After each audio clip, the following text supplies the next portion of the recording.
Hello everyone, in this video we will show you how to connect a Bosch receiver to Bosch alarm panel. So you can see the small portion, this is a receiver and this is a alarm panel for 3000. Similarly you can use it for 2000 as well. So the first basic step is we will connect the wire to one terminal of receiver and one terminal of Bosch alarm panel. This is how it's physically connected, and we have to ensure the wiring is secure and properly connected. Now moving forward to programming mode. So now we have to program it via our Bosch keypad.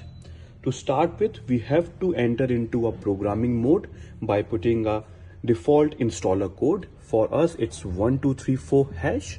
So I'll start putting it. Press 1234 hash. This will allow access to the installer programming menu now.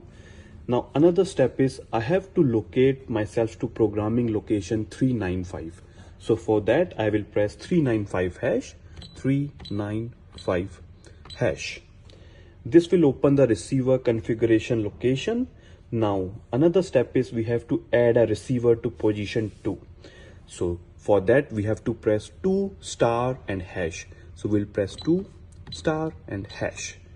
So this will allow us to set our receiver at number 2 in the system, and will also enable communication between the alarm panel and the RF receiver.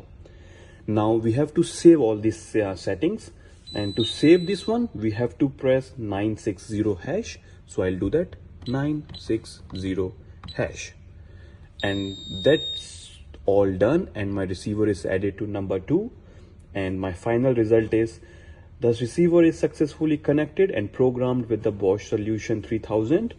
And I will give you a quick summary as well.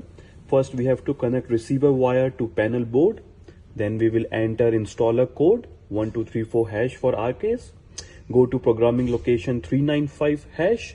Add receiver by pressing 2 star hash, and save programming by putting 960 hash. Thank you. That's all how we add receiver to alarm panel. And if you still have any inquiries or doubts, feel free to contact CTC Communications. Thank you.